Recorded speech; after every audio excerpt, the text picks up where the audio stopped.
In October of 2015, he was 23 years old, undefeated in 16 professional fights, and considered one of the brightest young prospects in the entire sport of boxing. 11 years later, on the 13th of August 2026, Prichard Colón finally lost the only fight he could never win. His story isn't just about boxing, it's about what happens after the cameras stop rolling, when a family is left to care for someone the world moved on from. Today we're telling the full, tragic story of Prichard Colón, the fighter whose final bout changed the rules of his sport forever, but couldn't save his own life. The news was confirmed on Thursday, the 13th of August 2026, through Pritchard's father and longtime trainer, Prichard Colón, who shared the devastating update in a raw, personal post on his son's official Facebook page. Prichard wrote, in Spanish, "Good morning, my people. I regret to inform you of the passing of my son Pritchard from this earthly world. He is now in a better place." He went on to share a heartbreaking detail, that he had tried everything he could to fulfill his son's dream of one final vacation to Puerto Rico, the island where Pritchard first became a boxer, but it never became possible. He closed by thanking everyone for years of love and prayers. The confirmation was echoed shortly after by Paco Valcárcel, an executive with the World Boxing Organization, who informed press outlets in Puerto Rico that Colón had died. The WBO itself released a formal statement, calling Pritchard's life one defined by courage, perseverance, and an extraordinary fighting spirit, adding that his story had transcended the sport of boxing entirely and touched the wider combat sports community with respect, admiration, and hope throughout the 11 years of his recovery. As of this recording, no additional details about the immediate circumstances of his death have been released, and his family has continued to ask for prayers and privacy during this time. Prichard Colón was born on the 19th of September 1992 in Maitland, Florida, to Puerto Rican parents. At just 14 years old, he made the decision to leave Florida and move to his family's native Puerto Rico to fully pursue boxing, training under his father, who had been a boxer himself. It didn't take long for his talent to become obvious.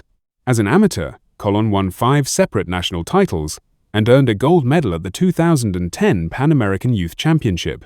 He came agonizingly close to the Olympic stage as well, competing at the 2012 pre-Olympic tournament in Brazil for a spot at the London Games, though he was eliminated in the first round. Later in 2012, Colón made the decision to turn professional.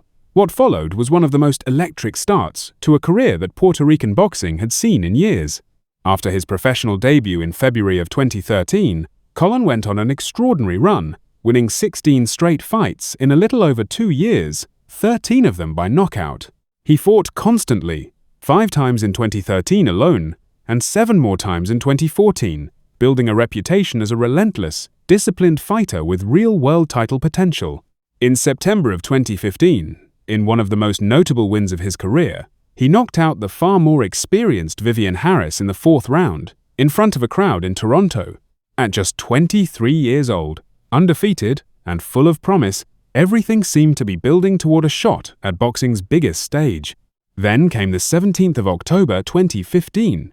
Prichard Colón stepped into the ring at Eagle Bank Arena in Fairfax, Virginia, to face Terrell Williams in what was supposed to be just another step forward in his career. Instead, it became one of the most infamous fights in modern boxing history. During the bout, Williams repeatedly struck Colón with illegal rabbit punches, blows to the back of the head, a movement explicitly banned in the sport due to the danger it poses to fighters. Colón complained to the referee multiple times that he felt dizzy and that the back of his head was in pain.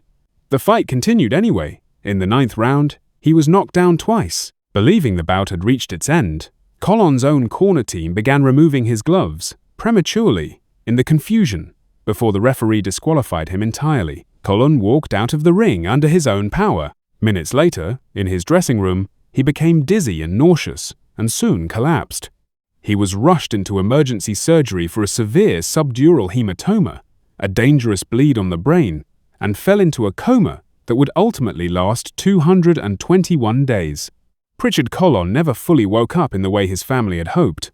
He emerged from the coma in a persistent vegetative state, and despite years of intensive rehabilitation and physical therapy, he never regained the ability to speak. His communication, in the years that followed, relied on computer-assisted technology, and physical responses to commands.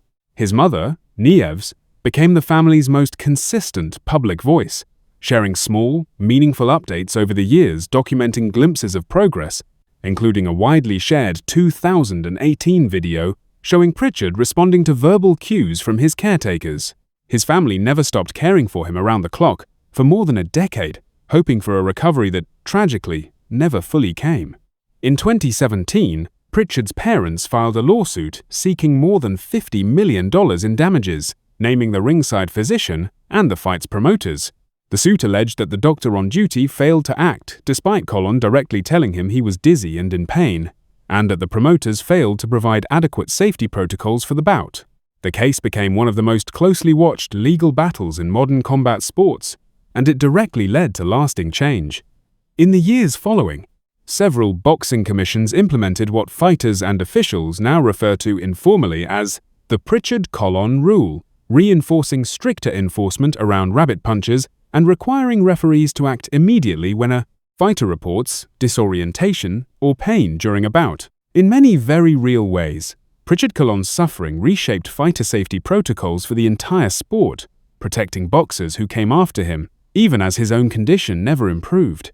Throughout his 11-year fight for survival, Prichard Colón's family remained his entire world, and by every account, he remained theirs. His father, Richard, who had trained him since childhood, became his full-time caretaker and the family's public voice, regularly updating supporters and thanking them for their continued prayers. His mother, Nieves, documented his slow, incremental progress with visible hope over the years. Even in his condition, Colón maintained a connection to the people who followed his story, posting in 2023 through assisted communication, asking where his supporters were, and noting that they had never given up on him. That sentence, more than perhaps any other, captures the relationship between Colón and the public who had followed his story since 2015. Specific details about a wife or children have not been part of Colón's public story, as his life following the injury centered almost entirely around his family's caretaking and his ongoing medical recovery. Given the nature of Prichard Colón's story, there is no meaningful net worth figure to report. His professional boxing career lasted just over 2 years, cut short at 23 years old, long before he could reach the kind of career earnings his early record suggested were possible. In the years since, his family's resources were devoted almost entirely to his continuous, round-the-clock medical care, a reality that ultimately became part of their public $50 million lawsuit against those they held responsible for his injury. Prichard Colón's story is one of the most difficult and most important cautionary tales in modern combat sports. It's a story about a single moment, a handful of illegal punches that should have stopped a fight, permanently altering the entire trajectory of a young athlete's life. It's also, painfully, a story about what real accountability looks like after tragedy. Rule changes named after him, referees trained differently because of what happened to him, and a sport forced to reckon with how quickly triumph can turn into tragedy inside the ring. For 11 years, Prichard Colón couldn't speak for himself, but his story spoke for every fighter who came after him, forcing an entire sport to take head injuries more seriously. Prichard Colón never got the world title shot his undefeated record once promised. Instead, he became something else entirely. The reason boxing changed the way it protects its fighters. He leaves behind his father Richard, his mother Nieves, and a legacy written not in championship belts, but in the safety rules now bearing his name. Rest in peace, Pritchard. Your fight outside the ring changed the sport more than any fight inside it ever could have. If Prichard Colón's story moved you, we'd love to hear your thoughts.